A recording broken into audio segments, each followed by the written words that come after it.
imom Shofiy haqida hazratlar rahmatullohi alayh bir voqeani aytib bergandek.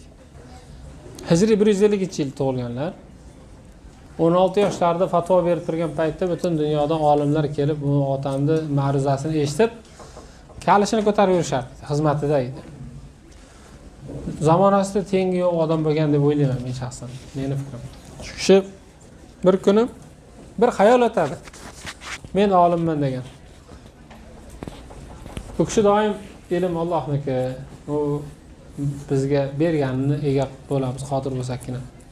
Bo'lmasa olimman demasa olim Alloh deb e'tiqod qiladigan odam. Bir marta, hali bu kimgadir bor maqtanmagan, men olimman, men shuni bilaman. Xayolida o'tgan xolos. Keyin nima bo'ldi? O'sha kuni shom namozini o'qiyotganda dedi, Fotiha surasini o'qiyapti, adashib qoldi dedi. Orqadagilar to'g'rilab qo'ydi. Xuftonda ham shunaqa bo'ldi. Siz ko'zingizni yumib aytib berasiz Fotiha surasi. Bunday olim inson buni adashi juda katta hikmati bor narsa bo'lgan. Kechqurun duo qilib namoz o'qib yotishadiki, Allohim buni sirrini menga kashf qilgin. Tushlarida bir voqeani shohidi bo'ladilar. Ya'ni u kishini o'rtaga olib sud qilishyapti ekan. Bu haddidan oshdi. Buni qatl qilish kerak deb aytadi kimdir. Ikkinchi odam o'rnidan turadi, yo'q. Bu insonni hali ummatga xizmati ko'p bo'ladi. Bu odamni qatl qilmas kerak.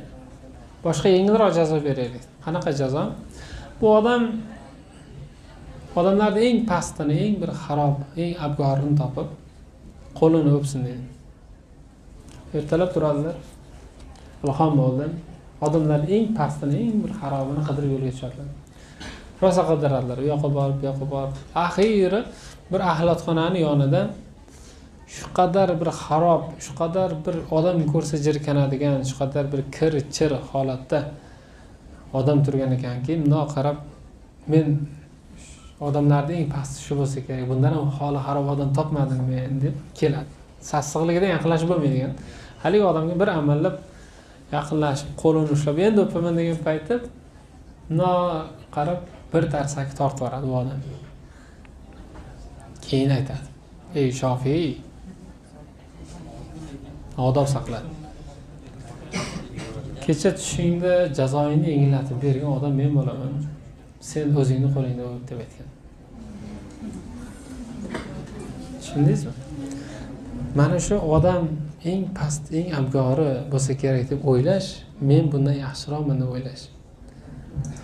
Siz qayerdan bilasiz? Siz o'sha jirkanib eshikni yopib qo'yayotgan, bor nariyoqqa deb tarib olayotgan filanchi qiz darajasi Alloh nazdida sizdan necha barobar yuqori bo'lishi. Hatto siz uni changga emasmisiz. Siz qayerdan bilasiz? Siz o'zingizdan past deb, bilimsiz deb o'ylab o'tirgan dugonangiz yo do'stingiz Alloh nazdida ulug'dir.